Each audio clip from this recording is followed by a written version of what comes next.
In the early 20th century, a chilling experiment unfolded in the dimly lit halls of Johns Hopkins University.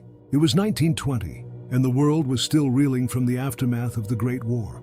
The air was thick with uncertainty, and the shadows of the past loomed large. Enter John B. Watson, a psychologist with a radical idea. He believed that human emotions could be conditioned, manipulated, and controlled. His target? A baby named Albert. Little Albert was just a mere infant, a bundle of innocence at the tender age of 9 months. Watson and his assistant, Rosalie Rayner, had a sinister plan.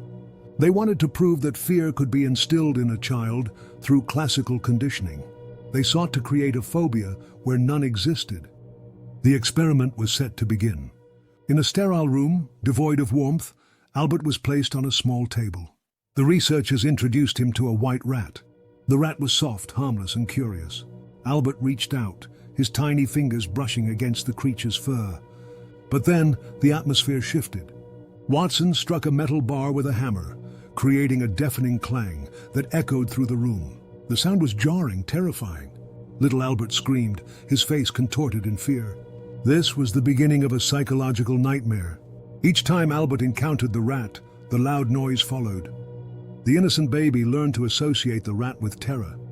The once gentle creature morphed into a symbol of dread.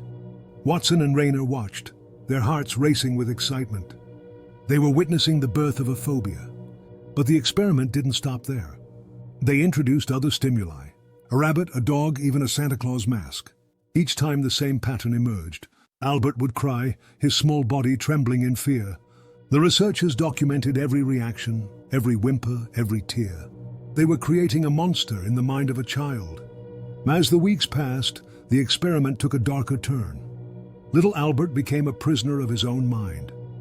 The once joyful laughter of a baby was replaced by cries of terror. The innocent exploration of the world was overshadowed by an all-consuming fear. Watson and Rayner had succeeded, but at what cost? They had stripped away the essence of childhood, replacing it with a haunting dread. The ethical implications of the experiment were staggering. Watson and Rayner had crossed a line. They had manipulated a child's psyche for the sake of science. But they were not concerned with morality. They were driven by ambition, by the desire to prove their theories. Little Albert was nothing more than a pawn in their twisted game. As the experiment concluded, the researchers faced a dilemma. They had created a phobia, but could they reverse it? Could they uncondition the fear they had instilled? They attempted to desensitize Albert, introducing the rat without the accompanying noise. But the damage was done. The fear was ingrained, etched into the very fabric of his being. Little Albert would never be the same. The experiment ended, but the haunting legacy of little Albert lived on. Watson and Rayner published their findings, and the world was captivated. They had opened a Pandora's box of psychological manipulation. The implications were profound. If fear could be conditioned, what else could be controlled? The experiment raised questions that lingered in the shadows of psychology. Years passed, and little Albert faded into obscurity. But the echoes of his cries remained. The ethical debates surrounding the experiment intensified. Psychologists grappled with the morality of manipulating a child's emotions. The line between science and cruelty blurred. Was it worth the cost of a child's innocence? As time went on, the identity of little Albert became a mystery. Some believed he was a boy named Douglas Merritt, while others speculated he was a different child altogether.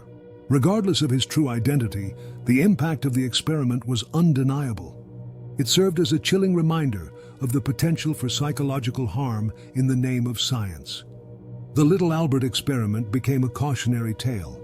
It warned future generations of the dangers of unchecked ambition. It highlighted the importance of ethics in psychological research.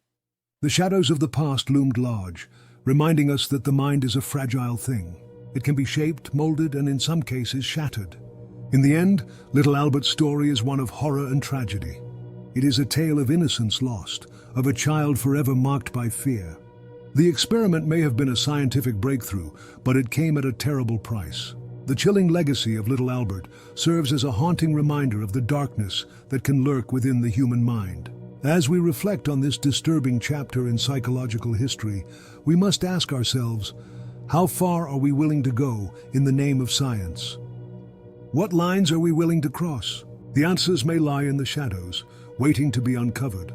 And perhaps, just perhaps, the echoes of little Albert's cries will continue to haunt us, urging us to tread carefully in the realm of the mind.